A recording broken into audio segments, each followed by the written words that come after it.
Alors la biotypologie, c'est une méthode d'évaluation des aptitudes naturelles, c'est-à-dire uniquement la part innée de la personnalité, en fonction de tout ce qui est génétique dans les mains, la chaleur, la moiteur, l'épaisseur de la peau, la largeur de la paume, la longueur des doigts, la forme des ongles et également les empreintes digitales et le nombre de lignes et leur profondeur. Ça sert à aider les parents à mieux comprendre leurs enfants, les étudiants à s'orienter, les couples à mieux se comprendre, mais ça sert également aux entreprises à respecter la nature des salariés, c'est-à-dire à comprendre quelle est la part de nature dans leurs compétences pour qu'ils soient en accord avec leur nature dans leur job, dans leurs tâches.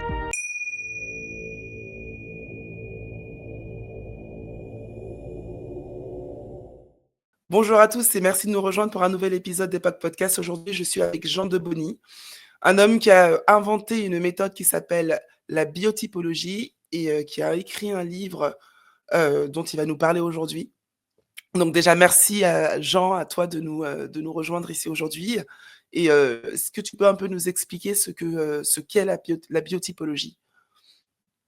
Alors la biotypologie, c'est une méthode d'évaluation des aptitudes naturelles, c'est-à-dire uniquement la part innée de la personnalité, en fonction de tout ce qui est génétique dans les mains, la chaleur, la moiteur, l'épaisseur de la peau, la largeur de la paume, la longueur des doigts, la forme des ongles et également les empreintes digitales et le nombre de lignes et leur profondeur. Et Alors à quoi ça concrètement, sert? oui.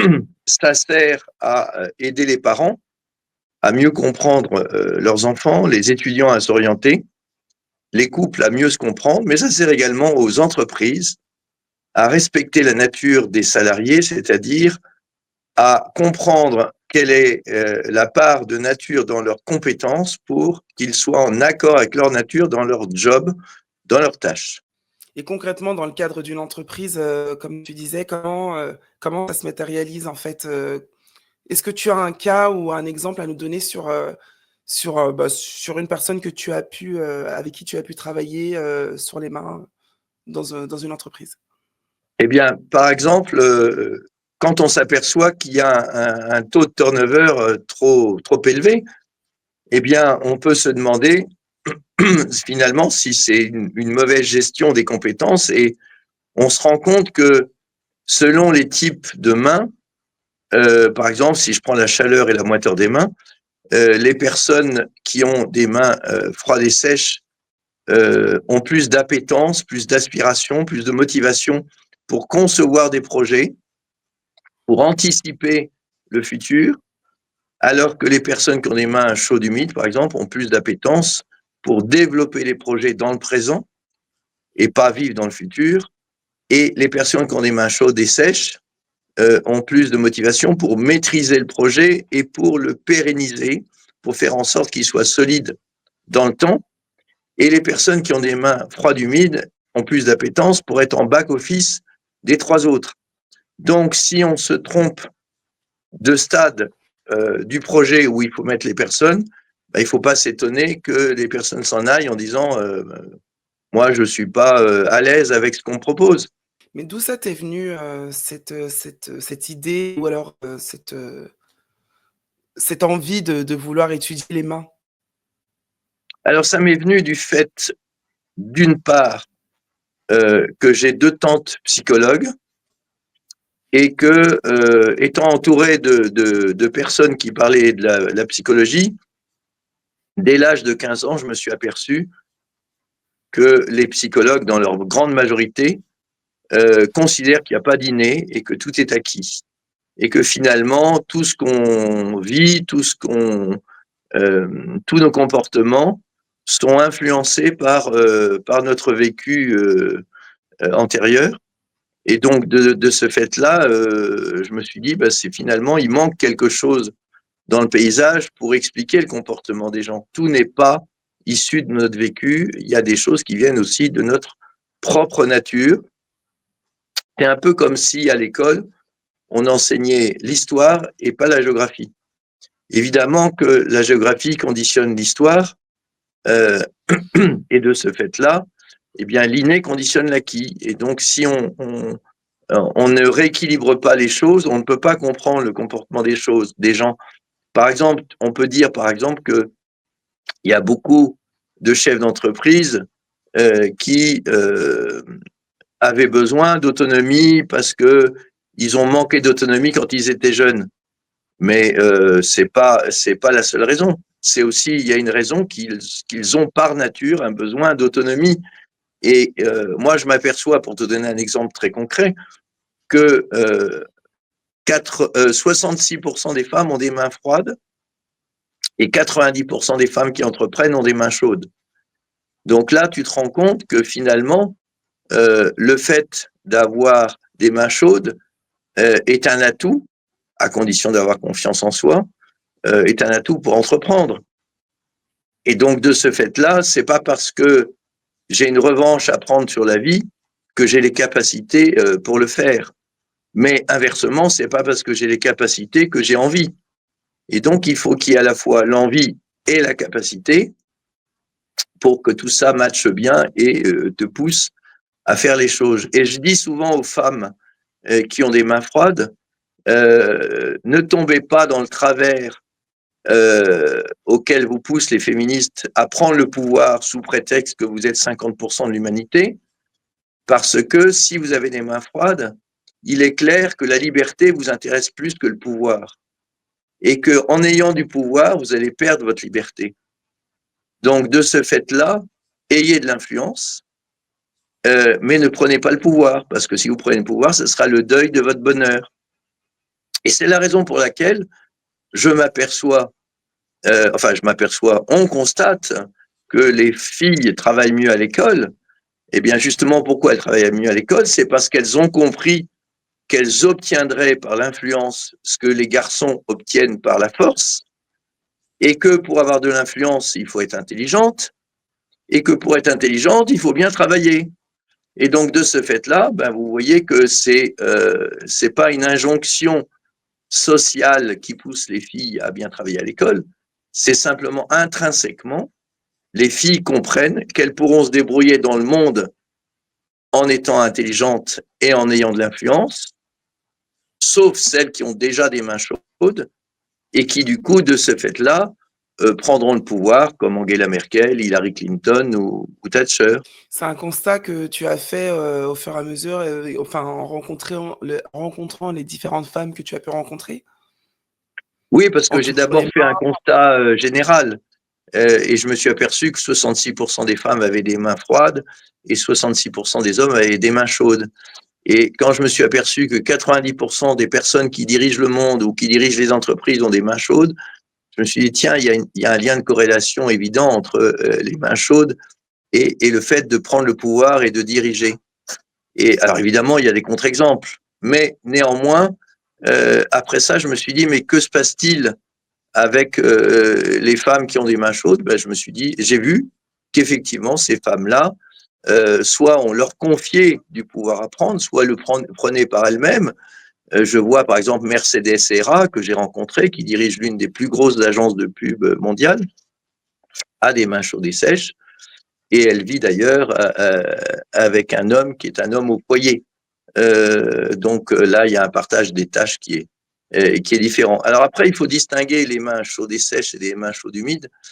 C'est deux choses différentes parce que les mains chaudes et sèches entreprennent par goût de l'autonomie, alors que les mains chaudes et moites entreprennent par goût du risque, ce qui n'est pas du tout la même motivation. Alors moi, pour te parler de mon expérience personnelle, tu m'avais, un peu poussé à commencer mes podcasts. Tu m'avais orienté, tu m'avais fait de la biotypologie et ce qui en était sorti, c'était qu'il fallait, que j'aille vers les podcasts, en tout cas que je communique, parce que j'avais dans mes lignes, ça allait vachement vers la communication et que je ne me mette pas en avant, mais plutôt, que je mette les personnes en avant. Donc je trouvais ça super intéressant et c'est ce que je fais depuis. C'est ce que je fais depuis, je mets les personnes en avant et j'ai trouvé que c'était très, très, très pertinent. Hein, donc pour ceux qui n'y croient pas ou qui pensent que ce n'est pas, que ça se fait encore dans une boule de cristal et qu'il est là pour vous lire les lignes des mains, pas du tout. Hein. Il est juste là pour vous orienter vers votre chemin et potentiellement ce qui pourrait ce qui vibre, ce qui est en résonance avec vous. Notamment, donc pour parler un peu de ton livre, que j'ai lu, que j'ai pu lire, j'ai vu que tu avais retracé tout ça dedans. Est-ce que tu peux nous parler un petit peu de ton livre? Oui, alors j'ai voulu, à travers la biotypologie, créer une méthode universelle qui fonctionne quelles que soient les ethnies et les cultures, quel que soit l'âge et le sexe, et quelle que soit la formation et l'expérience. Alors, quand je dis l'âge et le sexe, c'est-à-dire qu'en fait, effectivement, à main égale, compétence égale, et donc, de ce fait-là, si tu as une empreinte en forme de spirale, que tu sois un homme ou une femme, tu es perfectionniste par nature, le sexe n'entre pas en ligne de compte. Alors, quand je dis quel que soit l'âge, il faut bien comprendre une chose qui est essentielle, parce que je l'explique parce que c'est contre-intuitif. On s'imagine que plus on a de vécu, plus ce vécu impacte nos comportements, nos choix et nos aspirations. En réalité, c'est exactement l'inverse. Plus on est jeune, plus l'inné est faible. On a pourtant peu de vécu, mais l'acquis prend toute sa place parce que chez un bébé, chez un enfant, il y a une imprégnation et l'inné est verrouillé pour laisser toute la place à l'acquis. Et au fur et à mesure des années, l'acquis, petit à petit, reprend sa place. Et donc, à 5 ans, tu as 5% d'inné, à 20 ans, tu as 20% d'inné, à 50 ans, tu as 50% d'inné. Ça veut dire qu'à 50 ans, il y a autant d'inné que d'acquis dans les comportements. Et donc, si tu ne respectes pas ta nature, elle te le rappelle avec violence. Et donc, ce que tu as fait avant 50 ans est cohérent avec les influences de ta famille, est cohérent avec ton diplôme, est cohérent avec les rencontres, les hasards. Mais ce que tu fais après doit être cohérent avec ta nature. Et ça a été prouvé sur les jumeaux orphelins, homozygotes, bien entendu, qui ont été séparés à la naissance et qui ont été éduqués dans des familles différentes. On s'aperçoit qu'à 20 ans, ils sont assez différents dans leur comportement parce qu'ils sont issus d'éducation et de cultures différentes, mais en revanche, à 50 ans, ils ont les mêmes manies, les mêmes comportements. Alors, tout ça pour dire que, effectivement, comme je voulais que la méthode soit universelle et je voulais surtout qu'elle soit simple et transmissible, du coup, je l'ai affinée pour la rendre de plus en plus simple avec les années. Tu vois, on dit souvent c'est compliqué de faire simple, mais c'est vrai. Il a fallu 40 ans pour que j'arrive à faire une méthode vraiment simple à comprendre et extrêmement logique. Du coup, j'ai créé ce livre Tout dans les mains, qui n'est pas un manuel pour apprendre la biotypologie, c'est un manuel d'auto-évaluation. C'est-à-dire que si on ne fait pas le test au début du livre, ça ne sert strictement à rien de lire le reste du livre, parce que le reste du livre, c'est l'interprétation des résultats du test. Des résultats en termes d'autonomie, justement, dont on parlait, mais également de type d'intelligence. Est-ce que mes mains montrent que par nature, je suis plutôt analytique ou synthétique? Est-ce que je suis exhaustif ou pas dans mes analyses? Et puis sur le style relationnel, sur le style parental qui en découle évidemment, sur le style sentimental. On dit souvent l'amour est aveugle et le mariage lui rend la vue.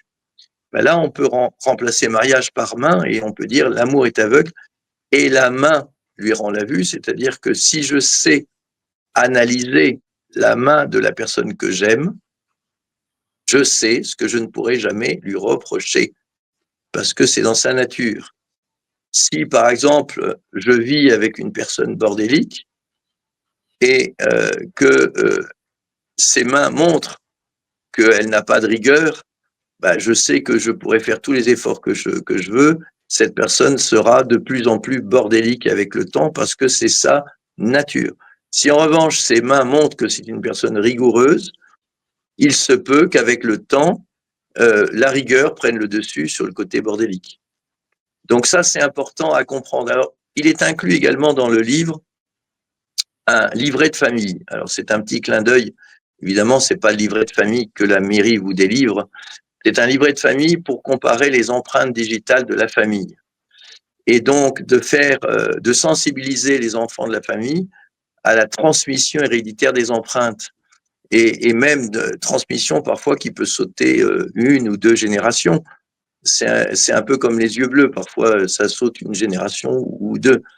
Et donc, comme il n'y a que 5 types d'empreintes digitales, eh bien, on peut regarder si les enfants ont récupéré la spirale de la mère, la double boucle du père ou l'arche du grand-père. Et donc, de ce fait-là, ça permet d'éduquer chaque enfant en fonction de ce qu'il est par nature et non pas de ce qu'on voudrait qu'il soit. Il y a beaucoup d'erreurs que font les parents, je dirais, sans malveillance évidemment, en poussant les enfants à devenir ce qu'ils ne sont pas. Mais autant prendre conscience du potentiel de l'enfant pour le pousser à optimiser ce que la nature lui a donné plutôt qu'à développer ce que la nature ne lui a pas donné. Et l'enfant qui a les mêmes empreintes digitales que le grand-père, est-ce que ça lui met dans la même trajectoire son Alors, grand-père? c'est pas une question de trajectoire, c'est plutôt une question du fait qu'il va y avoir une connivence, une communion de vue sur la vie. Par exemple, puisque tu parles du grand-père et de l'enfant, imaginons que les deux aient une arche. Les personnes qui ont des arches ont besoin de solitude.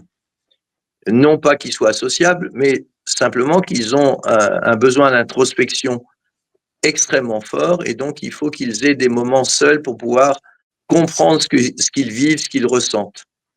Si les parents se disent ah oui, mais mon enfant ne sort pas assez, ne va pas voir assez les autres, on va inviter ses copains pour qu'ils viennent à la maison, et l'enfant qui a besoin de solitude va se sentir envahi au lieu de se sentir compris. Et donc, si le grand-père dit aux parents, mais tu vois, regarde, mon petit-fils, là, il a la même empreinte que moi, ben moi, à son âge, tu vois, j'aimais la solitude, lui, il aime la solitude et c'est sa nature. Alors que toi, ma fille ou mon fils, tu as des boucles et les boucles ben, aiment la sociabilité constante et donc ne supportent pas d'être seuls 2 minutes. Et voilà. Donc, de ce fait-là, ça permet de remettre les pendules à l'heure en disant, voilà, ben, chacun a des aspirations et des prédispositions qui sont induites par ces types d'empreintes, sachant que la nature propose et la conscience dispose. Évidemment, nous ne sommes pas que nos gènes, mais nous ne pouvons pas vivre sans nos gènes. Et donc, il y a des prédispositions naturelles de notre tempérament, il y a les acquis du caractère, et il y a les aspirations de la conscience. Je vais te donner une métaphore qui est dans le livre et qui est très simple, c'est quand tu montes dans un taxi, eh bien, c'est une relation à trois. La voiture, c'est le tempérament, la voiture du taxi, et donc c'est une capacité à rouler, à aller là où on va. Mais il faut qu'il y ait aussi un chauffeur, et le chauffeur, lui, c'est le caractère. Il a appris à conduire, à optimiser la voiture. Donc, on voit qu'il y a l'inné qui est le tempérament, il y a l'acquis qui est le caractère, et entre les deux, ben, il y a la conscience qui est le client du taxi. Et le client du taxi, lui, il sait où il veut aller, mais c'est pas lui qui tient le volant. Et donc, la conscience va inciter le caractère à optimiser le tempérament, comme le client va inciter le conducteur à optimiser la voiture. Donc, évidemment, c'est la conscience qui a un objectif. Le caractère n'a pas d'objectif, le tempérament n'a pas d'objectif. Mais le tempérament a des capacités A et le caractère a des habitudes A ou des habitudes vers. Et donc, de ce fait-là, ben, il faut trouver une harmonie entre j'ai envie, la conscience, j'ai acquis l'habitude, le caractère, et j'ai des instincts, des prédispositions à le tempérament. Et donc, le bonheur, c'est de trouver cet équilibre et cette harmonie entre les trois. Et en faisant une étude poussée de la main, ça c'est possible. On peut en tout cas essayer d'aller vers ce bonheur. Eh bien, justement, parce que au moins, contrairement à des tests de personnalité, si je dis à quelqu'un, êtes-vous individualiste? La personne peut me dire oui ou non. Bon. Mais si je dis pourquoi êtes-vous individualiste? Souvent, il y a un grand blanc. Et Et donc, les gens ne peuvent pas répondre au pourquoi. Ils peuvent répondre éventuellement au quoi, mais pas au pourquoi. Et la biotypologie nous éclaire sur le pourquoi de nos comportements et surtout faire la part des choses entre ce qui est modifiable et ce qui ne l'est pas. Si je suis rigoureux par nature, eh bien, non seulement je le serai toujours, mais je le serai de plus en plus parce que le poids de l'inné augmente avec le temps. Si je veux corriger quelque chose, il faut que je me pose la question de savoir si c'est de l'acquis, parce que je pourrais le modifier facilement, ou si c'est de l'inné et je vais mettre beaucoup d'énergie à modifier quelque chose que je n'arriverai pas à modifier. Et ça sera le mythe de Sisyphe où je pousse une pierre vers le sommet et puis ça retombe toujours parce que le poids de la pierre est trop fort. Tu parlais du livret de famille tout à l'heure, je me demandais, est-ce que, à quel âge nos lignes, les lignes de notre main arrivent à maturation? Ou si, ça arrive pas, ou si, c'est dès la naissance, dès qu'on sort du ventre de notre mère, on a déjà les lignes, toutes faites, toutes préparées. Eh bien, écoute, c'est même bien avant, puisque à 3 mois de la conception, dans le ventre de la mère, tout est marqué. Et donc, ça traduit bien le fait que ça soit tout ce qui est dans les mains est issu de nos gènes uniquement. Alors, il peut arriver, et c'est le cas des jumeaux monozygotes, qu'il y ait 2, 3 différences minimes dans leurs empreintes digitales. Et les jumeaux auront les mêmes types d'empreintes digitales, mais pourront avoir des dessins qui ont sur 2 ou 3 millimètres des différences, qui va permettre à la police d'ailleurs de les distinguer, parce que la croissance va jouer un rôle sur le dessin final. Mais le type de dessin, il est génétiquement programmé. Je trouvais ça intéressant de savoir si heu, les enfants, eux, avaient déjà les lignes de la main toutes tracées, et donc, d'après ce que tu dis et d'après ta méthode et d'après ce livret de famille, il est possible, dans ce cas, de déjà connaître, en tout cas, de déjà définir une direction vers laquelle l'enfant, va pouvoir aller. Est-ce qu'on peut aussi sentir le fait que, l'enfant ait les mains chaudes ou froides? Ou alors est-ce que c'est amené à changer? Oh, généralement, c'est définitif. Et donc, tu vas avoir des mains chaudes toute ta vie ou des mains froides toute ta vie. D'ailleurs, je précise que les personnes qui ont des mains froides n'ont pas froid. Elles ont juste des mains froides. Et je précise aussi, de manière supplémentaire, qu'une main froide, c'est 25 degrés. C'est-à-dire si on prend la température de la surface de la peau dans la paume, et une main chaude, c'est 35 degrés. Donc, tu vois, 10 degrés d'écart, c'est énorme. Alors, tu peux avoir une variation, par exemple, euh, moi, j'ai des mains à 32 degrés toute l'année. Bon, il y a des moments où c'est 31,5, il y a des moments où c'est 32,5, mais en moyenne, j'ai une température de main à 32 degrés. Donc, on peut dire qu'entre 31 et 35, c'est chaud. Entre 29 et 25, c'est froid. Et entre 29 et 31, c'est tiède. Alors, après, il y a aussi le fait d'avoir des mains moites. Alors, je parle pas de maladie, hein, je parle de mains normales. On va s'apercevoir, par exemple, qu'il y a beaucoup de commerciaux qui ont des mains chaudes et moites et beaucoup de gestionnaires qui ont des mains chaudes et sèches, par exemple. Voilà. Alors, pendant le Covid, les personnes qui avaient des mains moites étaient extrêmement contentes parce qu'elles avaient plus de mains à serrer. Et donc, il n'y avait pas ce moment de gêne au moment où tu serres la main. Je prends un exemple comme ça, hein, Elon Musk, qu'est-ce qu'on pourrait dire de ses mains? Écoute, d'abord, il entrecroise les doigts euh, avec l'index gauche sur l'index droit, comme là, comme je suis en train de le faire, avec mon index gauche qui est dessus, alors que moi, par nature, je suis plutôt index droit sur index gauche. Et justement, l'entrecroisement des doigts est le seul geste, n'en déplaise à Sandrine Rousseau, est le seul geste qui soit genré et qu'on ne puisse pas déconstruire, si je puis dire. Ça ne sert à rien de se forcer à croiser les doigts de l'autre côté. Ça va ne faire que nous perturber. Et quand je dis c'est genré, c'est-à-dire que 2 tiers des hommes entrecroisent les doigts avec l'index droit sur gauche, 2 tiers des femmes avec l'index gauche sur le droit. et on s'aperçoit que 90% des dirigeants hommes croisent comme la majorité des femmes, c'est-à-dire à gauche, et que 90% des dirigeants euh, croisent comme la majorité des hommes, c'est-à-dire à droite. Donc, Elon Musk, que ce soit Elon Musk, que ce soit le PDG de Facebook, que ce soit le PDG de LVMH, ou que ce soit dans les politiques Trump, Macron, Poutine, Zelensky ou tous les autres, 90%, et je devrais presque dire 95%, des hommes qui dirigent le monde croisent comme la majorité des femmes, c'est-à-dire à gauche. Alors maintenant, je vais t'expliquer quel avantage ça leur donne. C'est qu'un homme qui croise comme moi, c'est-à-dire à droite, trouve normal et logique et prudent de réfléchir avant d'agir. Eh bien, un homme qui croise comme une femme, ou comme la majorité des femmes, trouve normal d'agir avant de réfléchir, parce que réfléchir, ça prend trop de temps, et du coup, la chance sourit aux audacieux, bah, tant qu'à faire, au lieu d'attendre, on va avancer. Et de ce fait-là, et en avançant, on lève le doute. Donc, on dit souvent qu'un entrepreneur, c'est quelqu'un qui se jette du haut d'une montagne avec un avion à moitié fait et qui espère que son avion sera fini de construire avant qu'il aille s'écraser au sol.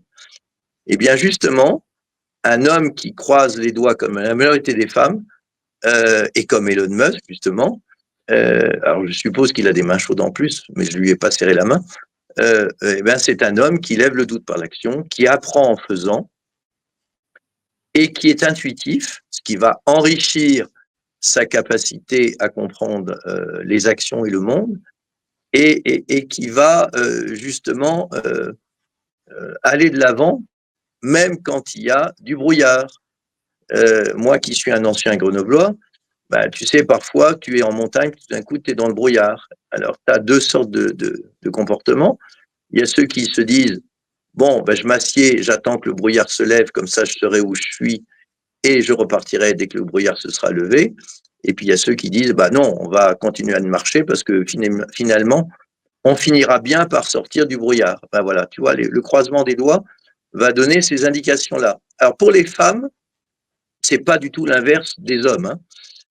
Pour les femmes, d'ailleurs, Kamala Harris croise les doigts comme la majorité des hommes, comme Angela Merkel, comme Hillary Clinton, comme Thatcher. Eh bien, ce sont des femmes qui vont utiliser beaucoup plus leur cerveau gauche qui est relié à la main droite. Et donc, ce sont des femmes qui vont maîtriser leurs émotions et qui vont chercher à comprendre ce qu'elles ressentent et donc vont être moins fragiles, entre guillemets, que les femmes qui croisent comme la majorité des femmes. Donc, on peut dire de manière presque caricaturale que pour les femmes qui croisent les doigts index droit sur gauche, comme la majorité des hommes, la clé de leur cœur est dans leur tête. Et si on ne séduit pas leur tête, on ne peut pas séduire leur cœur. Alors que pour les femmes qui croisent comme la majorité des femmes, ben, la clé de leur tête est dans leur cœur. Et donc, il faut d'abord avoir l'assentiment de leur cœur pour que leur tête dise oui. Et donc, de ce fait-là, tu vois, les hommes qui croisent comme la majorité des femmes vont être beaucoup plus affectifs, en plus d'être intuitifs, que la majorité des hommes qui croisent comme moi. Ça allait être l'une de mes questions. Je croise, moi, l'index droit par-dessus l'index gauche. Et là, du coup, j'étais un peu perdue quand tu parlais. Je me suis dit, ah ouais, mais alors moi, je ne fais pas du tout comme la plupart des femmes. Qu'est-ce que ça dit de moi? Et effectivement, j'ai une excellente, je dirais, gestion de mes émotions. Déjà, à vous dire quand je veux, quand je peux, et à régler le tout à l'intérieur de moi, en fait. Hein. Je laisse pas. Et effectivement, je pense que pour être séduite, il faudrait plutôt passer par là que par là, même si les deux sont reliés, bien évidemment. Donc, je suis assez impressionnée et d'accord avec ce que tu viens de dire. Et j'espère que pour les personnes qui nous écoutent, feront le test à la maison et verront que peut-être les discours de Jean est très cohérent avec ce qu'ils vivent. Donc, déjà, merci pour ça et merci pour tes analogies. Alors maintenant, j'aimerais qu'on passe à partie concrètement où j'aimerais que tu nous dises quelle est la différence entre les personnes, par exemple, qui lisent dans les mains, hein, clairement des voyants, je dirais, et la méthode que toi tu as développée. Alors, en fait, en anglais, les personnes qui lisent dans les lignes des mains, on appelle ça palmistry. Donc, ça veut dire lire dans les paumes. Hein. En français, on dit chiromancie. Chiro, évidemment, ça veut dire main, comme chirurgien, chiropracteur. Tout ce qui est chiro, c'est la main. Et mancie, ça veut dire divinatoire. Donc, par conséquent, d'emblée, dans le terme, tu as déjà l'explication, c'est de la divination dans les lignes de la main. Alors, depuis des temps immémoriaux, les personnes se sont aperçues qu'il y avait donc des lignes différentes dans la paume, et les personnes qui étaient ésotériques se sont emparées de ce mystère des lignes de la main. Et finalement, une personne qui pratique la chiromancie se sert de la main comme un support pour être branchée sur toi, comme la lampe est branchée sur le courant. En tenant ta main, elle est branchée sur toi. Donc, sous prétexte de regarder ta paume, elle prend ta main et donc, du coup, si tu veux, il y a quelque chose qui passe. Mais rien n'est marqué dans ta main. C'est de la voyance. Alors, après ça, la question qui se pose, c'est est-ce qu'on croit que la voyance existe? Alors, de manière plus générale, hein, tout ce qui est mancie, c'est de la voyance. Cartomancie, c'est lire dans les cartes. Oniromancie, c'est lire dans les rêves. Il y a même des gens qui lisent dans les oignons. Enfin bref, tu as toutes sortes de mancies. Et donc, le chiromancien ou la chiromancienne, parce qu'il y a plus de femmes qui pratiquent ce métier, va te dire des choses qui peuvent être vraies ou fausses, selon que c'est une vraie voyante ou une fausse voyante. Le problème, si tu veux, c'est que pour que tu crois ce que la personne te dit, elle va te dire, regardez, il y a une croix, là, il y a un carré, là, il y a un triangle. Donc, oui, là, c'est une rupture. D'ailleurs, à tel âge, il vous est arrivé ça, etc. Vous voyez, c'est cette rupture-là. Vous avez divorcé à tel âge. Bon, si jamais ce que la personne te dit est vrai, c'est de la voyance, mais c'est pas marqué dans tes mains. Maintenant, si ce que la personne te dit est vrai sur ton passé et qu'elle n'a aucune raison de le savoir, bah, dès qu'elle t'annonce ton futur, tu te dis, bon, bah, il n'y a pas de raison qu'elle se trompe sur mon futur puisqu'elle ne s'est pas trompée sur mon passé. Et donc, tu vas devenir drogué de la voyance, c'est-à-dire que tu ne feras plus un pas sans te demander si c'est ton destin. Et donc, c'est toute la chape de plomb de la prédestination qui va s'abattre sur toi et tu n'auras plus l'impression d'être libre. Et de ce fait-là, c'est pour ça que moi j'ai l'habitude de dire l'avenir nous appartient tant qu'on l'ignore. Le jour où tu le connais, tu le subis. Donc l'avenir n'est pas à deviner, il est à construire. Et pour le construire, il faut savoir de quels moyens on dispose, grâce à la biotypologie notamment, pour le construire. Donc si tu veux, la biotypologie permet de comprendre les moyens que la vie t'a donnés pour construire ta vie. La chiromancie cherche à deviner ton passé, ton présent et ton futur. Et donc, moi, je suis contre toute forme de mancie, toute forme de chiromancie, parce que je vois bien les méfaits que cela fait. Et j'enjoins toute personne qui m'écoute à lire le livre d'Oscar Wilde, Le crime de Lord Arthur Savile, qui est un roman d'une centaine de pages, ça se lit très vite, qui est une illustration parfaite des méfaits de la chiromancie, sur le fait que la personne cherche à coller avec son destin, avec le destin qu'on lui a annoncé dans ses mains, et fait des choix non pas libres, mais des choix parce que le ver est dans le fruit, on lui a mis dans le cerveau qu'il devait tuer quelqu'un. Et donc, il finit par tuer quelqu'un juste parce qu'on lui a mis dans le cerveau qu'il devait tuer quelqu'un parce que c'était son destin. Donc, tu vois, c'est pour ça que, évidemment, la ligne de vie n'existe pas. Moi, j'ai reçu au début de ma carrière des parents avec une fille de 17 ans qui voulait plus se sustenter sous prétexte que sa ligne de vie était courte et que de toute façon, elle mourrait très vite. Alors, donc, j'ai montré à cette jeune fille de 17 ans des lignes de vie, entre guillemets, courtes, dans des mains d'empreintes, des empreintes de mains de personnes qui avaient 60 et 90 ans. Il a fallu que je lui montre concrètement que cette ligne-là n'avait aucun rapport avec la longueur de la vie. Donc, il n'y a pas de ligne de vie, il n'y a pas de ligne de chance, il n'y a pas de ligne d'argent, le nombre d'enfants n'est pas marqué dans la main, les ruptures encore moins. Tout ça, c'est le fatras de la chiromancie. Mais bon, les gens parfois ont besoin de rêver, ont besoin de se faire peur, et donc ils ont besoin de se dire « Ouh là là, c'est mon destin ». Alors, il y a aussi le fait que c'est parfois plus facile d'être victime, entre guillemets, d'un destin qu'on n'a pas choisi que d'être acteur de sa vie. Je prends par exemple, tu vois, dans le licenciement. Quand on licencie des gens, ils sont ravis inconsciemment d'être victimes en disant « Voyez, la société capitaliste nous jette comme des vieux Kleenex, etc. » Et donc, ils vont se plaindre à droite et à gauche.